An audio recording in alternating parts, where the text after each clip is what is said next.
What up? It's Jimmy from odds.com. This is a clip from our big NCAA March Madness tournament breakdown of the East region. To check out the entire show, hit the link at the bottom of the screen. It's available exclusively on odds.com. So we move on to the final game in the East region, 9:50 p.m. Eastern here on Saturday night.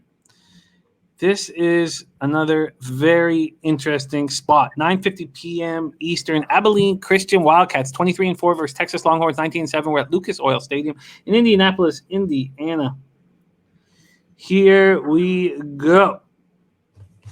Texas opening up as 8.5-point favorites. That's moved to 9. This total opened up at 140. We have 140 halves, 140 and a halves, and 141s on the board. Abilene Christian closed the season winning 12 of 13 games on their way to winning the Southland Championship. They completely dominated in the Southland tournament. They beat Lamar 93-71 in the semis before crushing Nicholls State 79-45 in the final. They outscored Nicholls 43-14 in the second half. Abilene is led in scoring by their 7-foot, 240-pound center Colton Cole, who averages 12.3 points, 4.8 rebounds, and suspiciously plays 18.9 minutes a game. Next in scoring is Joe Pleasant, who averages 10.8 points, 5.4 boards, and hits 47.5% from three. Rounding out the double-digit scorers is Corian Mason, who averages 10.7 points. As a team, they score 77.6 points per game, hit 46% from the field, 35.3 from three, and 67.3 from the foul line. Texas closed out their season winning 5 straight games en route to their first Big 12 championship. They're starting to hit their stride, and we're seeing this with a few different teams who went through this. So Texas played just 6 games in 35 days due to positive COVID tests in January and February. All 7 of the Longhorn losses this season came against teams that were ranked at the time. In a thrilling final, they outlasted Oklahoma State 91-86. I think getting to skip Kansas helped them enormously, and they were much fresher against Oklahoma State. And I think that's the reason why they won. It's the reason why I didn't bet Oklahoma State. Led by Matt Coleman's career-high 30 points. He averages 13.3 points, 4.1 assists on the season. Jericho Sims, 21 points. That's a career best for him to go with 14 boards. He averages 9.2 points, 7.1 boards on the campaign. They were led this year in scoring by Andrew Jones, who averages 14.6 points per game. And they also have Courtney Ramey, who averages 12.6 points, 4.0 assists, and it's 42% from three. As a team, they average 75.2 points per game, hit 45.4% from the field, 35.6 from three, and 70.8 from the stripe max. Saturday night, there's a game 7 minutes after this in a different region, but this is the second to last game in the first round of the NCAA tourney of March Madness, and we are going to want to bet it. Is there a move we should make? Is there a move that you are making? Take it away, Abilene Christian, Texas. Yeah, listen, Jim, with this Texas-Abilene game, Abilene has a very undersized starting backcourt where the tallest guy is 6 foot. That's going to be a problem against the athleticism, the pick and roll, and the isolation ability of Texas. When you look at the front court, even though Colton Cole is such a good passing big man, he's really good at passing out of the block, and this team really does score a lot of points on ball screens, I just don't understand why this line is where it's at. I think that when you look at this game and you look at this line, I would have had this definitely double digits for Texas. I would have probably had them closer to 12 or 13, not under double digits, because with this Abilene team, outside of Colton Cole and Joe Pleasant, I don't really think that they have any usable size. I think that there is definitely a lot of different pieces, interchangeable pieces off the bench with experience like Makai Morris or freaking Clay Gaiman, but I'm just not sold.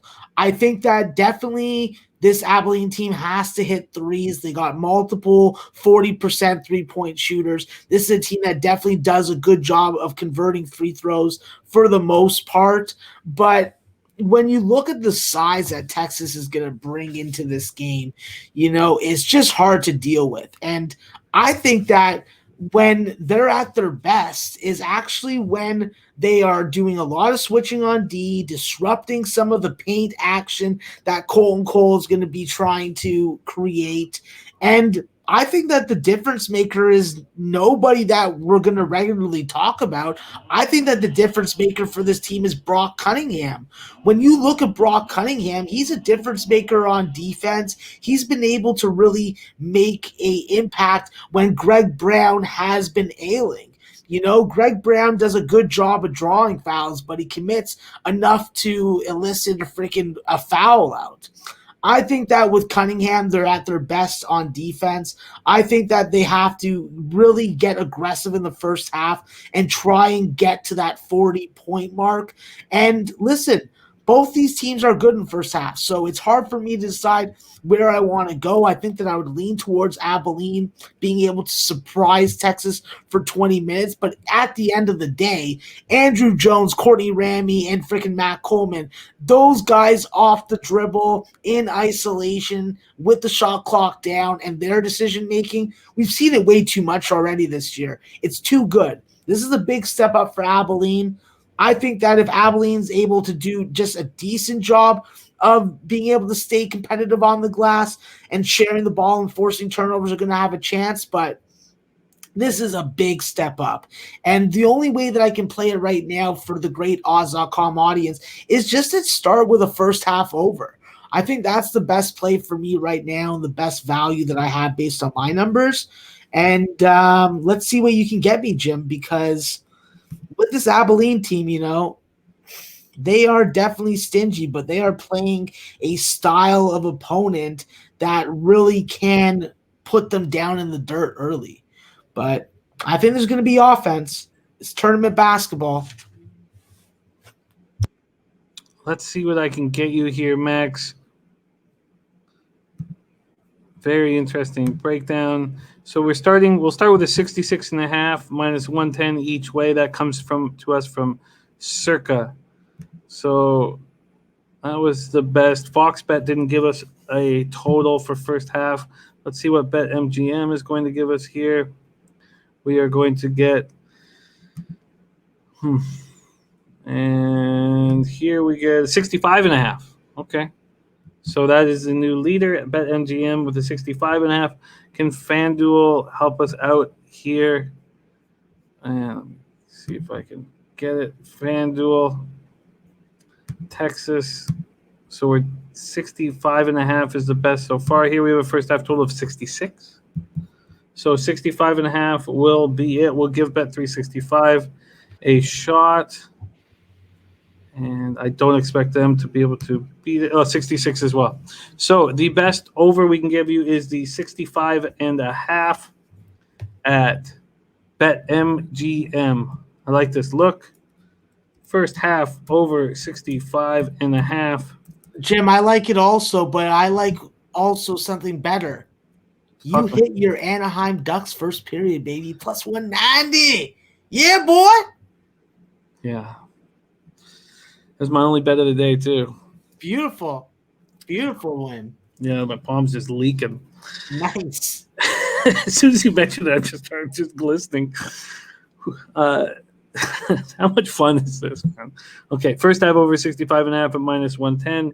That's available at BetMGM.